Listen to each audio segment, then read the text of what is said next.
بسم اللہ الرحمن الرحیم۔ بسم اللہ الرحمن الرحیم۔ قل هو اللہ احد، میرے پیغمبر ان لوگوں سے کہہ دو اللہ ایک ہے، اکیلا ہے، کسی چیز سے مرکب نہیں ہے، کسی چیز سے مل کے نہیں بنا ہے، کوئی چیز اس کے اندر حلول نہیں کیے ہوئے ہے، وہ کسی کے اندر حلول نہیں کیے ہے، نہ اس کی کوئی شبیہ ہے، نہ اس کی کوئی مثال ہے، نہ اس کی کوئی نظیر ہے۔ لیس کمثلہ شیء، اس جیسا کوئی نہیں ہے، اس لیے کہ وہ معبود ہے، وہ پروردگار ہے، وہ تمہارا خدا ہے۔ اور اس کے بعد پھر فرماتے ہیں اللہ الصمد، اللہ بے نیاز ہے، کائنات کی ہر شے اس کی محتاج ہے مگر وہ کسی کا محتاج نہیں ہے۔ لم یلد ولم یولد، نہ اس کے کوئی بیٹا ہے نہ اس کا کوئی باپ ہے، ولم یکن لہ کفوا احد، نہ اس کا کوئی ہمسر ہے۔ کل کی مجلس میں نے آپ حضرات کی خدمت میں بتایا تھا کہ جو ہمارے مذہب شیعت میں ایک گروپ پیدا ہو گیا جو آل محمد کو اور خصوصاً مولا کائنات کو اللہ، معبود، خالق اور مالک کہنے لگا ہے، تو ان کے اگینسٹ، ان کے خلاف ہے یہ سورہ توحید۔ ان کو چاہیے کہ وہ اپنا عقیدہ درست فرمائیں، اس لیے کہ اگر علی کو آپ خدا مان لیں تو پھر علی کے نہ باپ ماننا پڑے گا، نہ علی کے بیٹے ماننا پڑے گا، نہ علی کی زوجہ ماننا پڑے گا، مگر علی کی زوجہ فاطمہ کی شکل میں موجود ہیں، علی کے بیٹے حسن و حسین کی شکل میں موجود ہیں، علی کا باپ ابو طالب کی شکل میں موجود ہے۔ جب آپ خدا مان لیں گے تو کعبے کی ولادت نہیں مان سکتے، مسجد کی شہادت نہیں مان سکتے، بستر رسول کی نیند نہیں مان سکتے۔ اس کا مطلب یہ ہے یہ ایک سازش ہے جو آل محمد کے فضائل مٹانے کے لیے بعض لوگوں نے اختیار کی ہے کہ ان کو خدا بنا دیجئے، ان کے سارے فضائل خود بخود ختم ہو جائیں گے۔ عزیزو، یہ سورہ توحید آپ کے عقیدے کو مضبوط کرتا ہے کہ آپ کو اللہ کو ماننا کیسے چاہیے۔ اسی لیے اس سورہ توحید پڑھنے کا ثواب اللہ نے بہت زیادہ رکھا ہے۔ پورے قرآن کریم میں یہ سورہ وہ ہے جو سورہ توحید کہلاتا ہے۔ اللہ کی خالص وحدانیت کا تذکرہ اس سورے میں موجود ہے۔ اللہ نے اس سورہ پڑھنے والے کا ثواب یہ رکھا، روایت میں موجود ہے، امالی شیخ صدوق جو بہت بڑے عالم دین تھے، جو بہت عظیم عالم تھے، جو اپنے وقت کے سب سے بڑے حدیث نقل کرنے والے تھے، انہوں نے امالی صدوق میں ایک حدیث کو نقل فرمایا، فرماتے ہیں قال رسول اللہ صلی اللہ علیہ وآلہ وسلم من قرأ قل هو اللہ احد حین یأخذ مسجعہ غفر اللہ لہ ذنوب 50 سنہ۔ نبی فرماتے ہیں جو انسان بستر پر لیٹتے وقت، جب آپ سونے والے ہوں، جب آپ اپنے بستر پہ جا رہے ہوں، تو آپ کو چاہیے ایک مرتبہ سورہ توحید پڑھ لیجئے۔ سورہ توحید پڑھ لیں گے آپ کا عقیدہ مضبوط ہو جائے گا۔ جب عقیدہ مضبوط کر کے سوئیں گے تو اللہ کے نبی فرماتے ہیں غفر اللہ لہ ذنوب 50 سنہ، اللہ آپ کے 50 سال کے گناہ معاف کر دیتا ہے۔ خالی ایک دفعہ قل ہو اللہ پڑھنے سے رات میں یہ کوئی آپ کی طاقت صرف نہیں ہوتی، آپ کا بہت زیادہ وقت نہیں لگتا، آپ کی زیادہ انرجی اس میں صرف نہیں ہو پاتی ہے، بلکہ ایک چھوٹا سا کام ہے۔ بستر پہ لیٹے ہیں، لیٹنے کے بعد اچھا اتنا ثواب کیوں مل رہا ہے؟ اس لیے کہ نماز کی کوئی حقیقت نہیں ہے، روزے کی کوئی حقیقت نہیں ہے، جہاد کی کوئی حقیقت نہیں ہے، صدقات و خیرات کی کوئی حقیقت نہیں ہے۔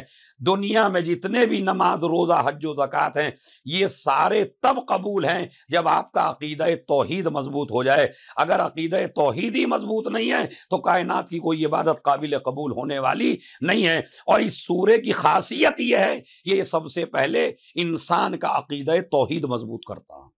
لہذا شیخ صدوق نے اس روایت کو لکھا کہ نبی نے فرمایا جو انسان رات میں سونے سے پہلے بستر پہ آیا اور آنے سے پہلے پڑھ لے قل هو اللہ احد، پورا سورہ توحید، غفر اللہ لہ ذنوب 50 سنہ، 50 سال کے گناہ معاف ہوتے ہیں۔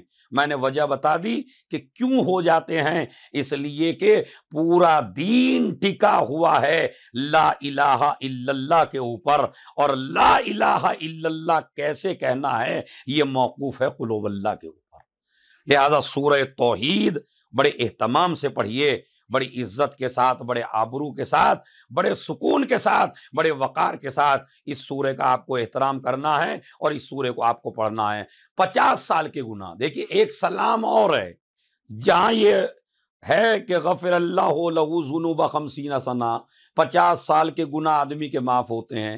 ایک روایت اور ہمارے پاس ہے کہ جس میں بھی یہی لفظ ہے غفر اللہ لہ ذنوب 50 سنہ، وسائل الشیعہ میں موجود ہے، بحار الانوار میں موجود ہے یہ روایت، مگر اس کی طرف ہماری توجہ نہیں ہوتی۔ ہر آدمی کو موت آنا ہے، موت آتی ہے تو قبرستان میں جانا ہے، قبرستان میں جاتے ہیں تو لوگ اسے دفنانے کے لیے جاتے ہی ہیں قبرستان میں، تو ہر قبرستان میں ایک تختی کے اوپر ایک سلام لکھا ہونا چاہیے۔ یہ جہاں بھی اپنے اپنے قبرستان کی طرف رجوع فرمائیں آپ کہ ایسا ہے یا نہیں ہے۔ اپنے قبرستان میں جب بھی آپ جائیے تو دروازے کے اوپر ایک سلام لکھ لیے، 3 سطر کا سلام ہے، 3 لائن کا سلام ہے۔ کل، اور تمہارے مولا نے بتایا ہے جس علی کے قصیدے پڑھتے ہو، جس علی کی تعریفیں کرتے ہو، جس علی کے نام پہ اٹھتے بیٹھتے ہو، ٹھوکر لگتی ہے یا علی، کوئی مصیبت آتی ہے یا علی، اسی مولا کا بیان کیا ہوا یہ سلام ہے جو قبرستان میں لکھا ہوا ہونا چاہیے۔ جب بھی کوئی انسان قبرستان میں جائے تو پہلے یہ سلام کرے، السلام علیکم یا اہل لا الہ الا اللہ، من اہل لا الہ الا اللہ الی اہل لا الہ الا اللہ، کیف وجدتم قول لا الہ الا اللہ۔ یہ 3 سطروں کا سلام ہے، تو اس کو آپ پڑھیے، گوگل پہ آپ سرچ کر سکتے ہیں، دیکھ سکتے ہیں مولا علی کا سلام یہ، اس کے بارے میں بھی روایت موجود ہے غفر اللہ لہ ذنوب 50 سنہ۔ جو انسان قبرستان میں جا کے اس چھوٹے سے سلام کو پڑھ لے، اللہ اس کے 50 سال کے گناہ معاف کرتا ہے۔ بلکہ روایت یہاں تک ہے کہ اگر تمہاری عمر 50 سال کی نہ ہو یا تمہارے گناہ 50 سال کے نہ ہو تو اللہ تمہارے ماں باپ کے گناہوں کو معاف کرتا ہے، اور اگر ماں باپ کے بھی گناہ نہ ہو تو تمہارے پڑوسیوں کے، تمہارے رشتہ داروں کے گناہ معاف کرتا ہے۔ یہ ایک چھوٹا سا عمل ہے جس کو ہر متوجہ ہونا چاہیے، چونکہ ہر خاندان کے قبرستان ہوتے ہیں، ہر قبیلے کے قبرستان ہوتے ہیں، ہر انسان کے قبرستان ہوتے ہیں۔ وہ ایک تختی پہ یہ سلام لکھوائے اور قبر اس انسان کو جو مر گیا ہے اسے قبرستان میں بعد میں لے جائیے، پہلے دروازے قبرستان پہ کھڑے ہو کے وہ سلام پڑھیے، سب سے پڑھوائیے، دیکھیے مرنے والے کو کتنا ثواب ہے، پڑھنے والے کو کتنا ثواب ہے۔ اور سلام شاید اس لیے کروایا جا رہا ہے تاکہ آپ یہ احساس کریں کہ جو قبرستان میں لیٹے ہوئے ہیں وہ مردے نہیں ہیں۔ توجہ چاہتا ہوں، وہ مردے نہیں ہیں۔ سلام مردوں کو نہیں کیا جاتا، سلام زندوں کو کیا جاتا ہے، تاکہ آپ کے مائنڈ میں یہ بات آ جائے جو قبر میں سو رہے ہیں وہ مردہ نہیں ہیں۔ ارے مردوں کو سلام کروا کے یہی تو بتایا، جن کے چاہنے والے مرنے کے بعد نہ مریں تو ان کے آقا مرنے کے بعد کیسے مر سکتے ہیں؟ عزیزو غور فرمائیں، بڑا توجہ کا مقام ہے۔ ایک روایت تو میں نے یہ نقل کی کہ اگر سونے سے پہلے پڑھ لیجئے یہ سورہ۔ دوسرا مسئلہ، اگر ہمیں علی سے محبت ہے، اگر ہمیں اولاد علی سے محبت ہے، اگر ہمیں خاندان اہل بیت سے محبت ہے، اگر ہمیں امام سجاد سے محبت ہے، کیونکہ یہ عشرہ سجادیہ ہے اور ابھی توحید کے اوپر بحث چل رہی ہے۔ عشرہ سجادیہ میں دیکھیے، اگر آپ چاہتے ہیں اپنے خدا سے کلام کرنا، اگر آپ چاہتے ہیں اپنے معبود سے بات کرنا، کیا کوئی آپ میں سے نہیں چاہتا کہ وہ بات کرے اپنے خدا سے، اپنے معبود سے، اپنے پروردگار سے؟ بڑے سے بڑے عہدیدار سے آپ بات کرنا چاہتے ہیں، پردھان سے چاہتے ہیں، وزیر اعظم سے چاہتے ہیں، صدر سے چاہتے ہیں، کون سے آدمی سے بڑے سے آپ ملاقات نہیں کرنا چاہتے، بات کرنا چاہتے ہیں، بلکہ فخر کرتے ہیں انہوں نے ہمیں ٹائم دیا، انہوں نے ہمیں وقت دیا، ارے بھائی بڑے بہترین ہیں، بڑے اچھے اخلاق والے ہیں، بڑے بہترین کردار کے ہیں یہ ایم ایل اے صاحب، یہ وزیر اعظم صاحب، انہوں نے ہمیں ملاقات کا ایک وقت دے دیا۔ کمال کا مسئلہ ہے، ایک بڑا آدمی آپ کو اپنی ملاقات کا وقت دے دے تو آپ اتنے خوش ہو جاتے ہیں۔ یہ جو نماز کا وقت آتا ہے نا، یہ تمہارے معبود نے تمہیں اپنے سے ملاقات کا وقت دیا ہے، جاؤ اپنے معبود سے ملاقات کرو۔ لیکن اگر اس میں بھی بندہ نہ جائے تو اس کا مطلب یہ ہے یہ شیطان کے بہکائے میں آ چکا ہے، اس لیے کہ جو اپنے رب ہی سے ملاقات نہ کرنا چاہے، اپنے معبود ہی سے ملاقات نہ کرنا چاہے، جب رب سے ملاقات کرنا چاہو تو نماز پڑھو، اور جب اپنے رب سے کلام کرنا چاہو تو قرآن پڑھو۔ بڑا عجیب سا مسئلہ ہے، خدا نے اپنی ملاقات کا وقت بھی دیا ہے، خدا نے اپنے سے کلام کا وقت بھی دیا ہے، طریقہ بتایا، اگر آپ مجھ سے بات کرنا چاہتے ہو تو میں حاضر ہوں، پڑھو قرآن کریم۔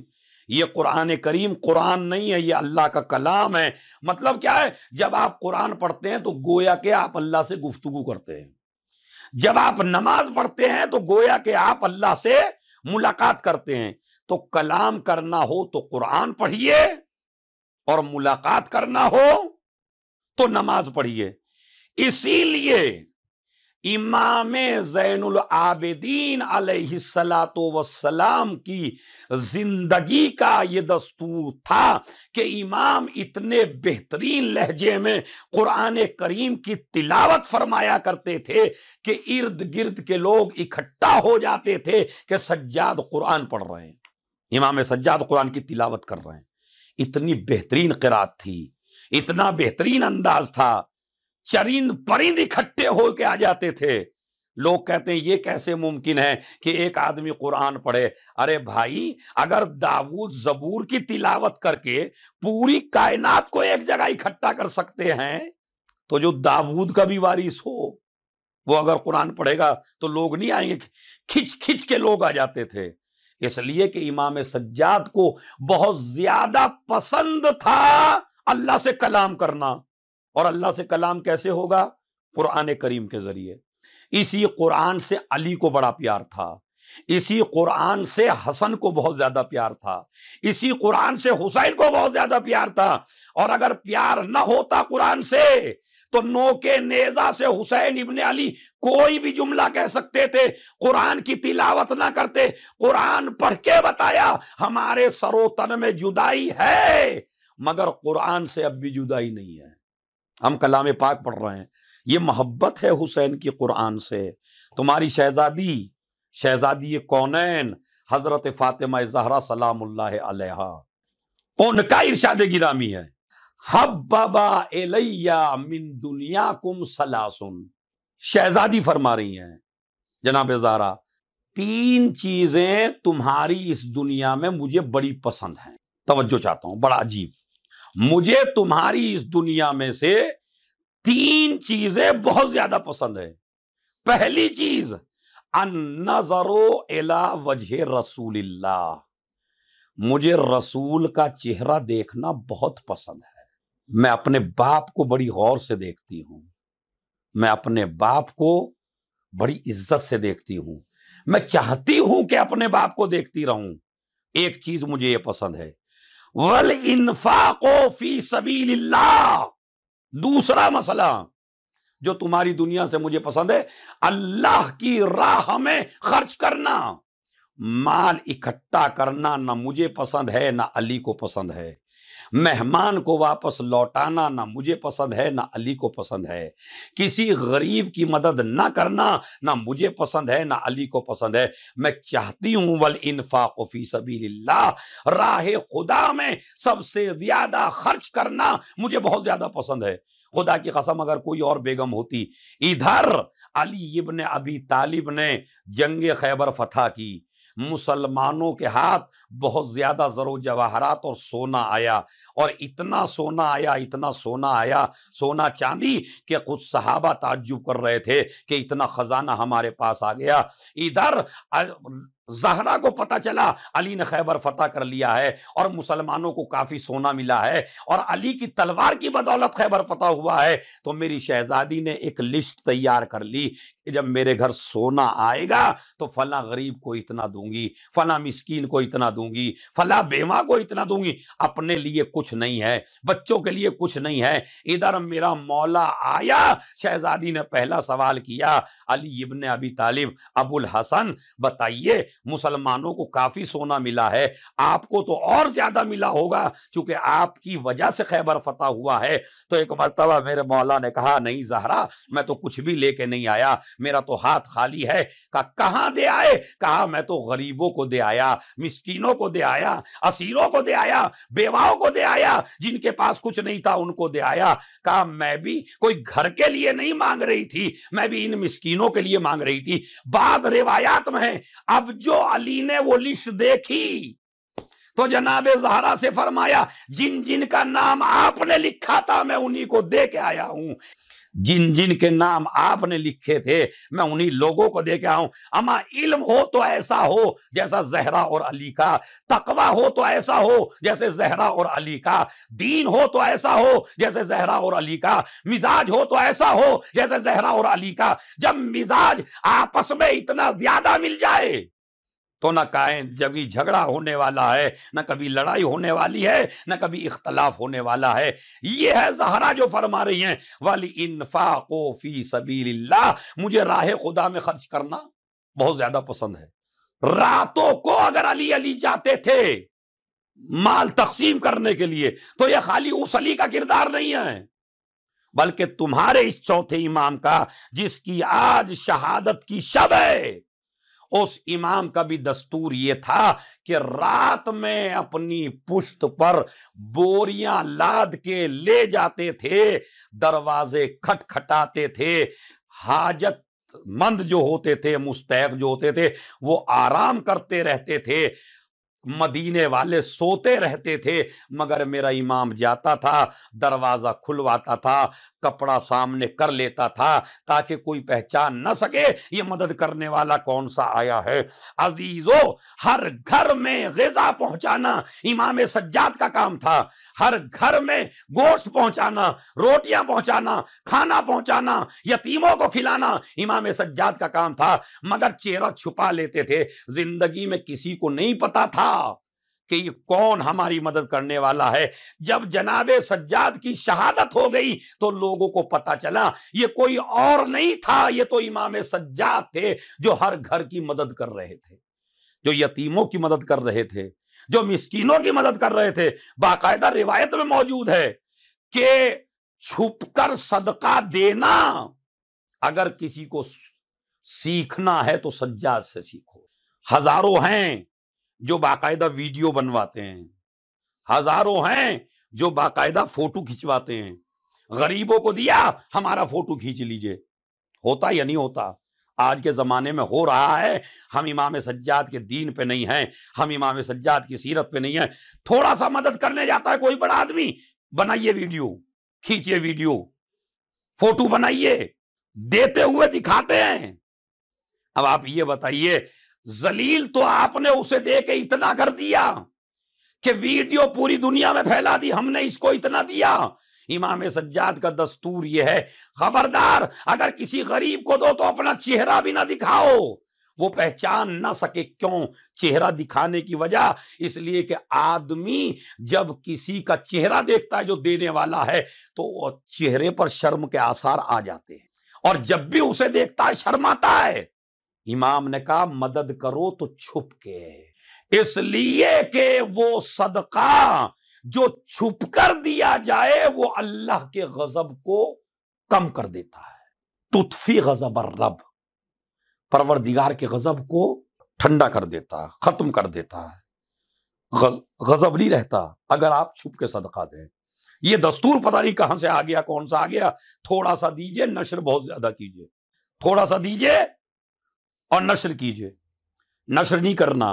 لوگ کہتے ہیں امام سجاد سے سیکھو کہ صدقہ کیسے دیا جاتا ہے، اور ایسے نہیں دیتے تھے میرے مولا، یہاں بھی ایک غلط فہمی ہے، ہم جب صدقہ دیتے ہیں کسی کو تو صدقہ دینے کے بعد اوپر سے ڈال دیتے ہیں تاکہ ایسا نہ ہو کہ اس کی غربت ہم تک آ جائے یا ہماری رئیسی اس تک چلی جائے۔ یہ دستور ہے، ہاتھ نہ لگ جائے فقیر کا، ہاتھ نہ لگ جائے غریب کا۔ مگر واہ رے میرا مولا سجاد، کیا دستور دیا زندگی کو! پہلے صدقہ فقیر کو دیتے تھے، اس کے بعد وہ پیسہ اس کے ہاتھ سے اٹھاتے تھے، اٹھانے کے بعد اسے بوسہ دیتے تھے اور کہتے تھے یہ صدقہ غریب کے ہاتھ میں بعد میں جاتا ہے، میرے خدا کے ہاتھ میں پہلے جاتا۔ اب یہ اس لائق ہے کہ اسے چوما جائے۔ اور پھر اس سے کہتے تھے کہ میرا احسان نہیں ہے کہ میں نے تجھے دیا، یہ تیرا احسان ہے کہ تو نے مجھ سے قبول کر لیا، اس لیے کہ یہ مال، دیکھیں یاد رکھیے، اگر میں شارجہ سے مال آپ کا دبئی پہنچا دوں اور آپ سے کوئی کرایہ نہ لوں تو آپ خوش ہوں گے یا نہیں ہوں گے؟ بہت زیادہ خوش ہوں گے۔ شارجہ سے لے کے دبئی پہنچا دیا، شارجہ سے ہندوستان پہنچا دیا، ہندوستان سے مال شارجہ پہنچا دیا، اس کی عزت کرو گے نا، جس نے پیسے نہیں لیے۔ ہندوستان سے لایا سامان دے دیا، پاکستان سے لایا سامان دے دیا، پاکستان سے شارجہ سے پاکستان لے گیا، عزت کرو گے نا، اس نے پیسہ نہیں لیا، جتنا دیا تھا اتنا ہی پہنچایا۔ امام کہتے ہیں اگر غریبوں کو دیا ہے تو غریبوں پہ احسان کیا ہے؟ جتنا تم نے یہاں سے دیا اس نے کھایا نہیں ہے وہ، اور اگر کھایا بھی ہے تو جیسے ہی تم نے یہاں سے دیا اس سے زیادہ اس نے وہاں پہنچا دیا محشر میں، جو آپ کو مل جائے گا۔ تو اب بتائیے شکر گزار ہمیں ہونا چاہیے نہیں اس فقیر کا کہ جس نے میرا مال دنیا سے اٹھا کے آخرت میں پہنچا دیا اور کوئی کرایہ بھی نہیں لیا؟ یہ ہے مسئلہ عزیزو، غور فرمائیں۔ تو جناب زہرا سلام اللہ علیہ فرماتی ہیں مجھے تمہاری دنیا میں سے ایک رسول کی صورت دیکھنا پسند ہے، ایک راہ خدا میں خرچ کرنا پسند ہے۔ تیسری چیز قراءۃ القرآن، مجھے قرآن پڑھنا بہت پسند ہے۔ تو میں نے آپ کو بتا دیا، حسین کو قرآن پسند، زہرا کو قرآن پسند، علی کو قرآن پسند۔ امام سجاد قرات کرتے تھے بہت عظیم لہجے میں۔ تو جب تمہارا ہر امام قرآن کو پسند کرتا ہے تو تم کیسے امام والے ہو، کیسے علی والے ہو؟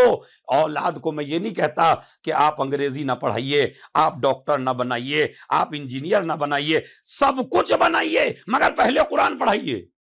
جب آپ قرآن پڑھائیں گے تو یہ علوم بھی اس کے ذہن میں آ جائیں گے۔ روایت میں موجود ہے جو انسان اپنے بچوں کو قرآن کی تعلیم دیتا ہے پروردگار اسے 10,000 حج کا ثواب دیتا ہے۔